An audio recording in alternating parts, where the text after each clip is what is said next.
We'll take you live now to the GRA headquarters. If you don't have a tax identification number, that's TIN, you no longer have access to some public services. The Ghana Revenue Authority announced effective April 1, 2018, one cannot obtain a driver's license, open a bank account, acquire a passport, or even file a case in court.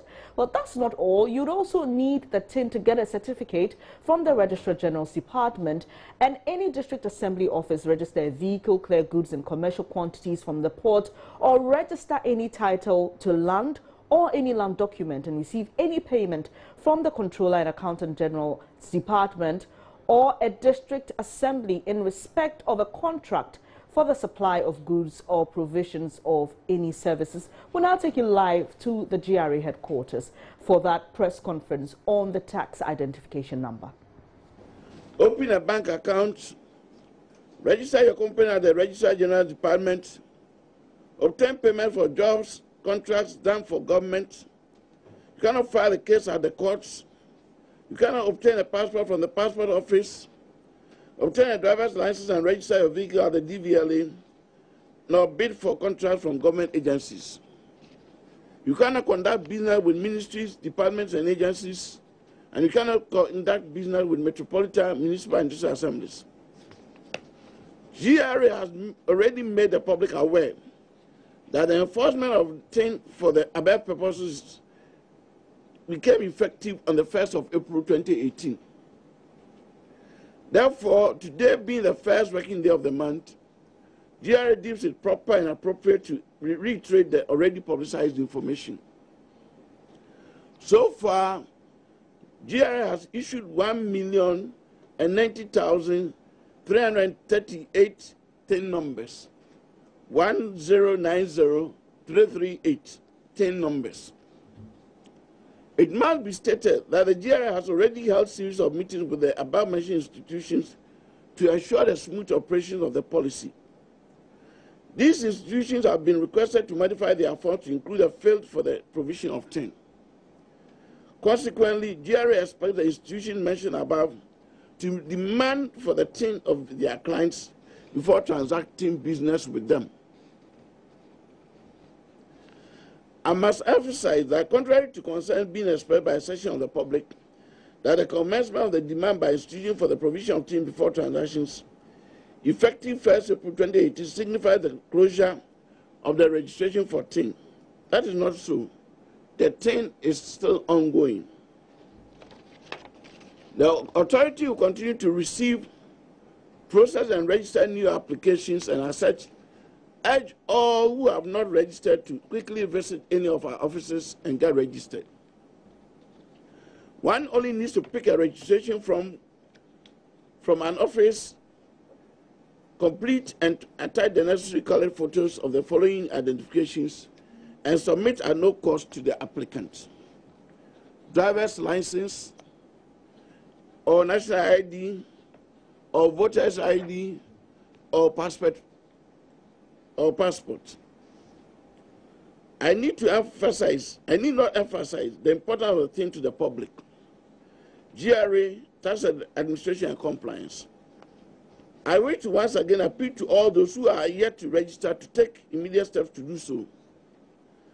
I wish to reiterate that registering for TIN comes at no cost to the taxpayer. It comes at no cost to the taxpayer. It is absolutely free. Let me say again that it is free. We appeal to the public to take note that this is a free service and to report any staff of GRA who violates this principle. Such errant staff will be severely sanctioned. GRA will continue to rely on you, our cherished media partners, to convey our message to the public. Thank you all for coming. God bless us all.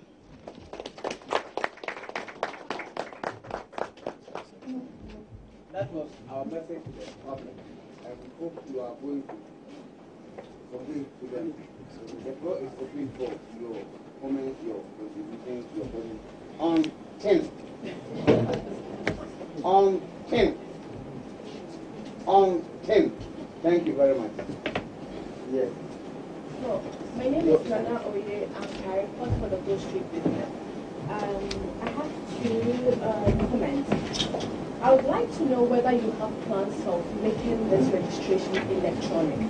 Because people don't have confidence when it comes to these things in our public institutions. They think that when they come, they're coming to waste so much time.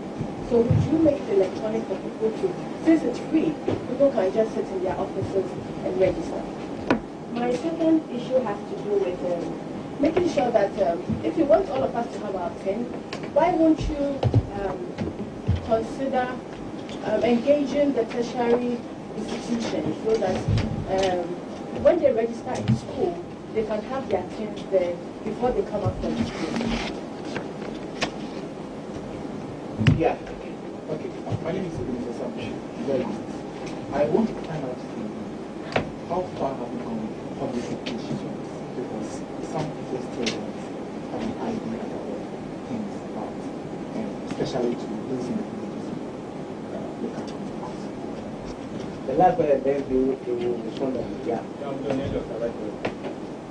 The Commissioner General did mention we have well over 1 million over our partners.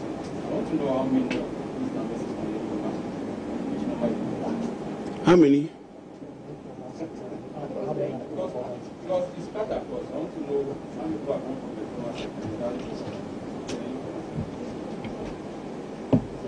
Okay, so Commissioner General will, this thing will respond and then we'll come back for further questions. Yeah, Nana, I know you. On the issue of the electronic, we've initiated processes on the electronic. And the main challenge is that some issues of the identification, the real person's picture, the validation. We may have a situation where when you go into the database, at the end of the day, we may be having the Electoral Commission database with us. And the person will do the online registration. You come in with the ID, the name of the person, the date of birth and everything. But the picture that will come will not be in sync with what we have at the Electoral Commission database. And so we have a bit of a conflicting area.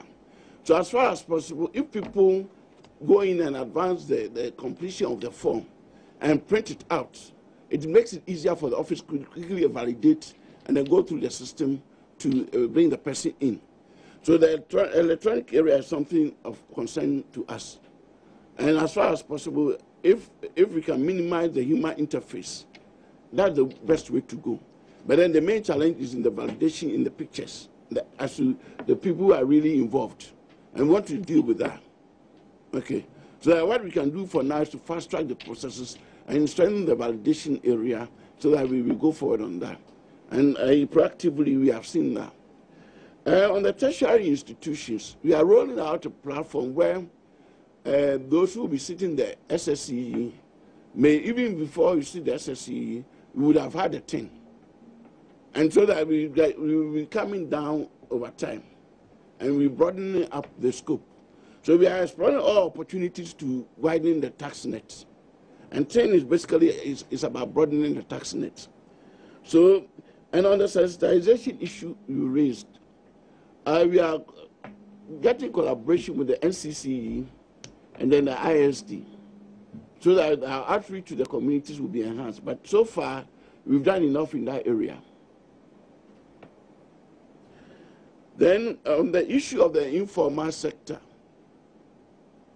when we look at the illustration of the places that you have to transact in, with all the Ghana Revenue Authority, the CAG, Registrar General Department, the Lands Commission, and the rest, whoever the informal sector is, in one way or the form, the majority may find themselves having transactions in these areas. Okay, so once these things roll out and they are insistent on making sure that people only get into transaction with them when they have the tin, the informal issue will be overcome. Okay. Before you come, we also have here Mr. K.S. Mensah, who is representing the Deputy Commissioner Yigov. The Yigov is in charge of Please, my name is Dachin Kofusuaji. I work at Kasapa FM. I remember our HR sent us this form concerning TIN, and we filled it. I remember in my mail they sent that this is my TIN number. I don't know if that's enough or you issue some ID card to indicate the proper TIN number. My name is Fred Chapat. I work with Star FM. I want to find out, in terms of broadening the tax net, are we looking at a particular figure with this TIN registration in terms of revenue? Can you ask the question again? Repeat your question. I just want to find out, with the registration of this TIN, is it going to help in the numbers in terms of the target for this year? And any figure that you have. Your question is not clear. The numbers are what? Revenue targets. What's called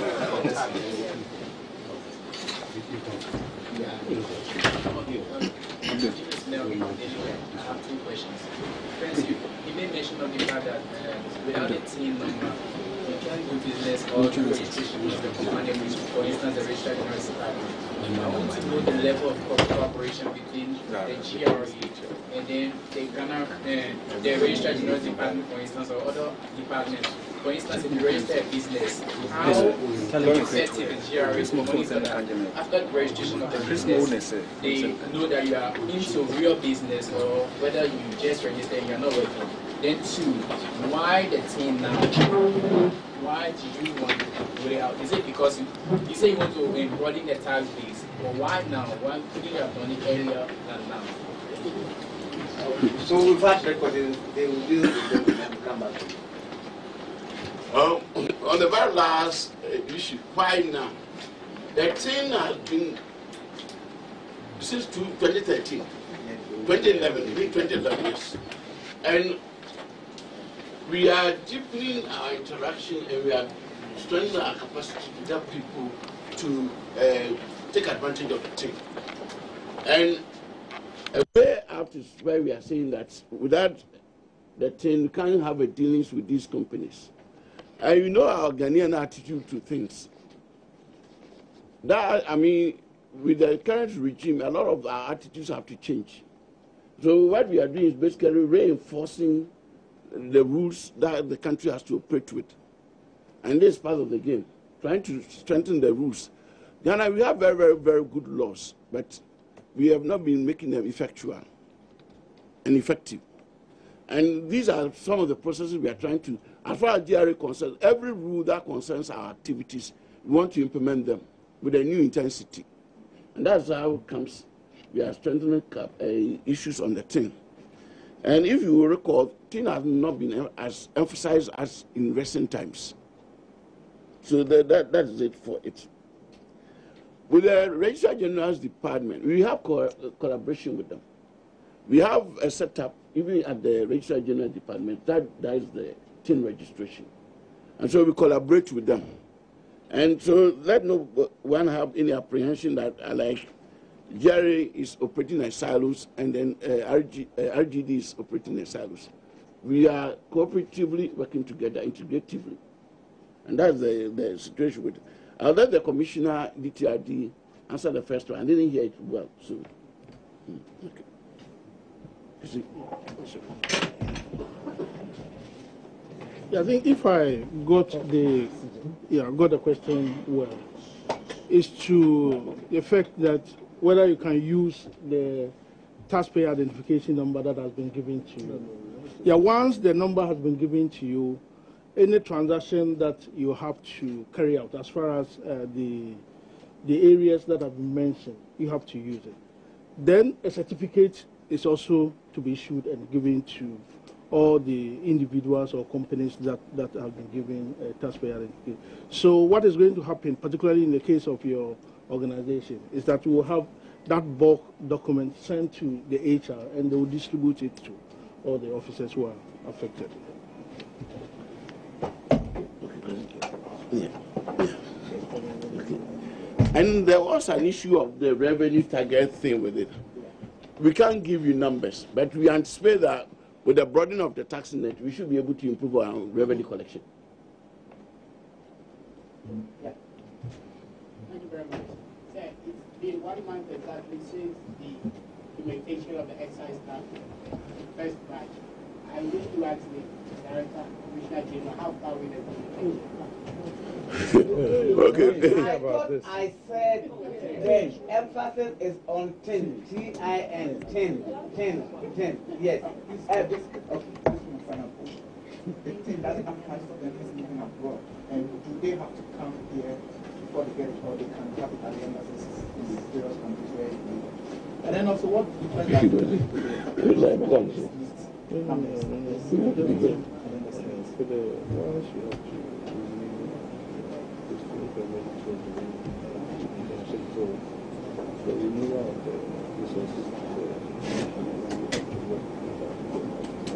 Yeah, you're supposed to. A snake. So what's the difference between tin and snake? Yes. Snake number and tin.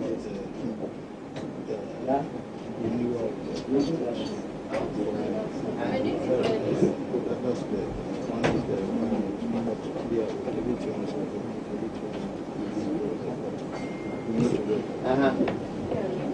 that without a tin, you cannot use a bank account, you can't even register a bank.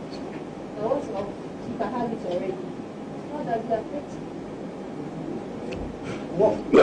I mean, if you have it already, then you are in good business already. So you don't have to have a worry. Bank accounts already, driving license already. Yes, yes. We are in contact with the banks, and are working with them to ensure that all their bank account holders, the extent that they are potential taxpayers, are having a TIN number. We are collaborating with them on that. And on Thursday, we had a meeting with them on these very same issues. Okay.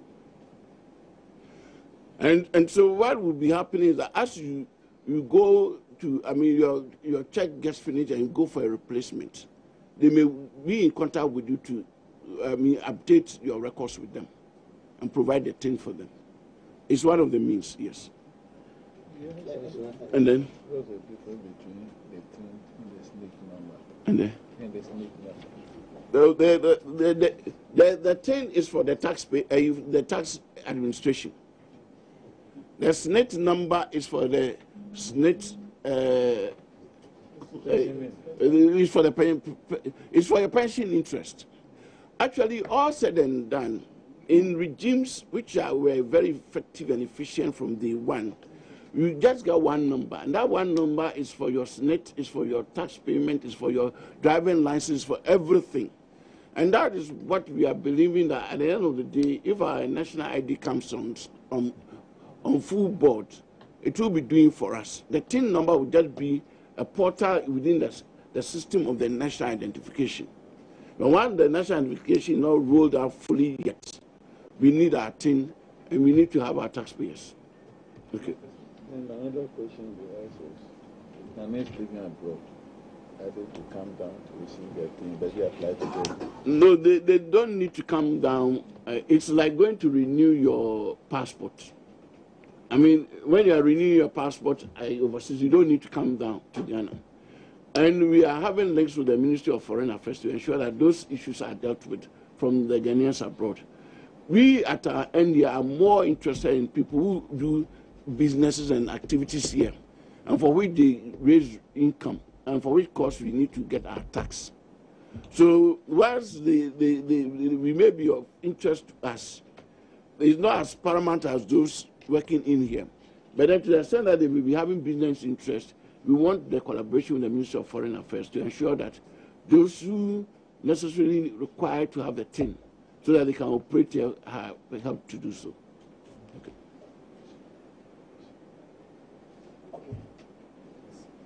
My name is Panos. I work with Atinkai. I don't speak for everybody in this room. I've many of us believe that it's a laudable initiative. But we've seen such initiatives that don't see the light of the day at the end of the day. I want to ask, how sustainable is this initiative? Can you assure that this initiative is going to be sustainable? Let me finish with that. A quick one. When without TIN, you can't register your land. Without TIN, you can't open an account. Without TIN, you can't have a driving license. Without TIN, you can't. I mean, What else do we want? I believe that with these stringent measures in place, people will be made to comply. Yes. Just a quick one. The inception of the tin has been. So those were live visuals coming to you from the Ghana Revenue Authority headquarters on the tin, which we now know effective 1st April 2018. If you do not have that tax identification number, you don't have access to a lot of services here in Ghana. I've got George Riafe here, editor, Joy Business, to help us understand this clearly. A lot of questions, obviously, from the journalists, and I'm sure you also have a lot of questions on your mind. So, George, let's start with this. The Ghana Revenue Authority has been rolling out some policies for some time now. Let's set the ball rolling with this difference between the tax stamp and the tax identification number. So the difference is that for the tax stamp, there are certain products that the Ghana Revenue Authority believes that they have to find a way to identify those number of products that come into the market, and also in terms of production. So you're looking at beverage, and you have to affix these stamps on, and certain items like cigarettes and others. And this is more of a security label that is affixed on those products, and they are scanned. So I know that for Factory A, you've produced about 10,000 bottles of cola that you put it onto the market, the cola drink. So the VRA or the GRA, sorry, has that details, or at the office that they have those details.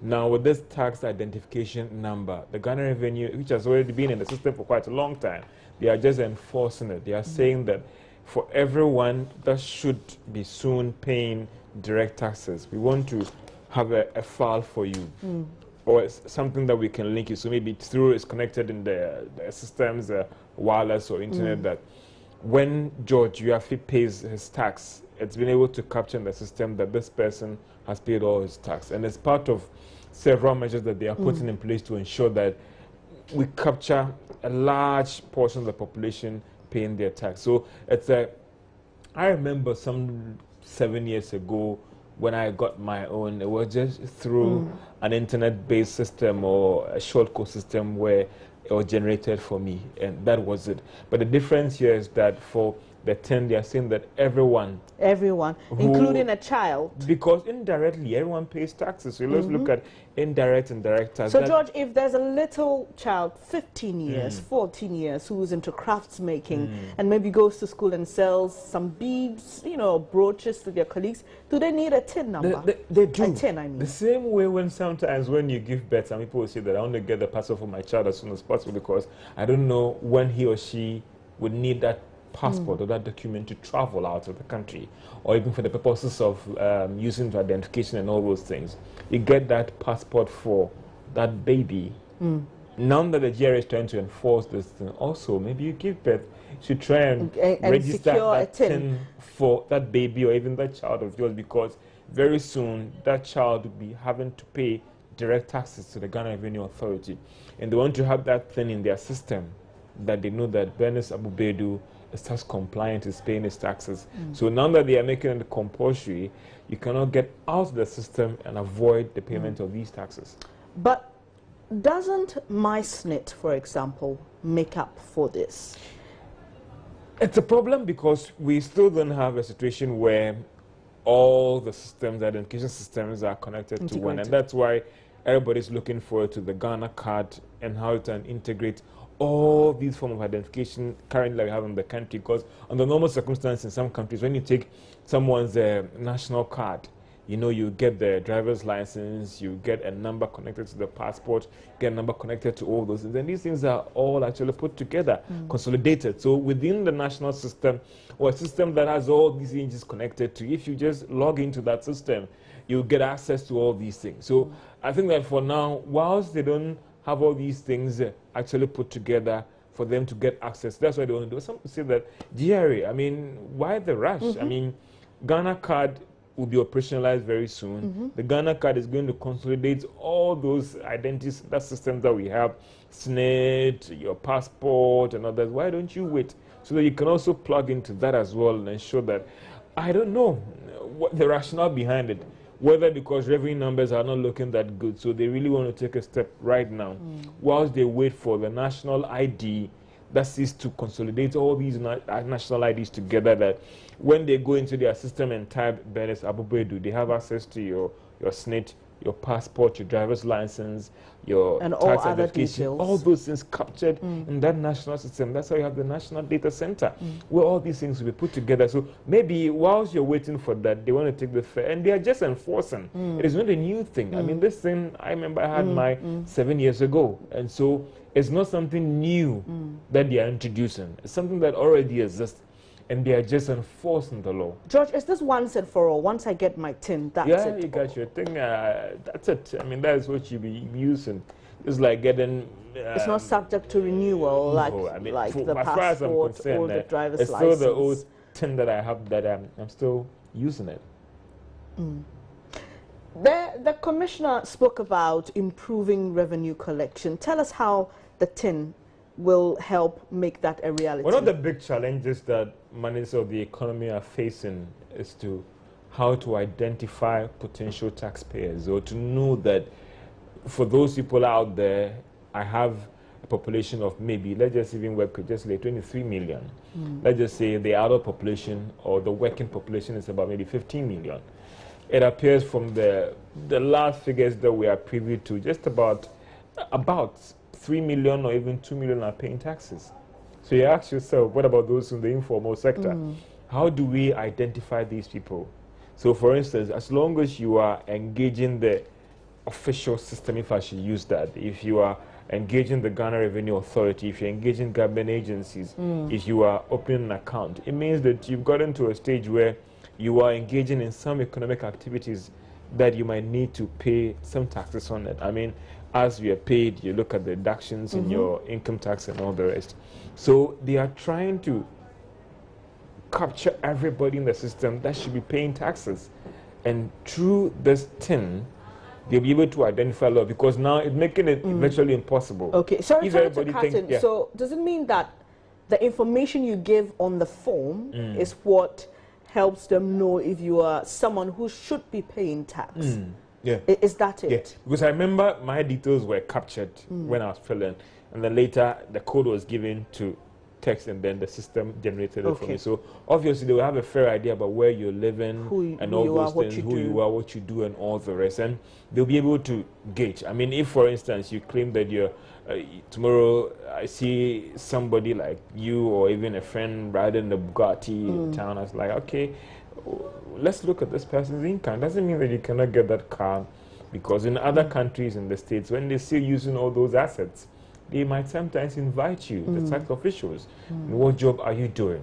I mean, what's your level of income to, again, even afford those kind of items? So this could even help deal with fraud and on the other issues related to it. Even if it's a gift, have you paid tax on that gift? Interesting. Because if somebody gives you a Bugatti, that's a gift, and some tax should be paid on it. So all these things are being done to streamline and more of a plug the loophole, because we are excited that the economy is expanding. But when you look at the amount of taxes we are paying, i.e. to the size of the economy in Africa, we are the lowest in terms of our tax to GDP ratio. So it means that there are a lot of economic activities taking place in your economy, and you have to not only widen the tax net, because I started hearing that when I was a kid, the tax net has been widened, and we can't just cut the fish. So it looks like some other methods need to be introduced, maybe using a canoe to go to the ocean and not stop using the trawlers to try and catch these fish in the ocean and all the rest, whether you want to do the petroling or whatever. So they are trying to be innovative to try and get more people into that net that was being thrown since 70 years ago or even 50 years ago. Thank you very much, George Riafe, with the details of the tax identification number.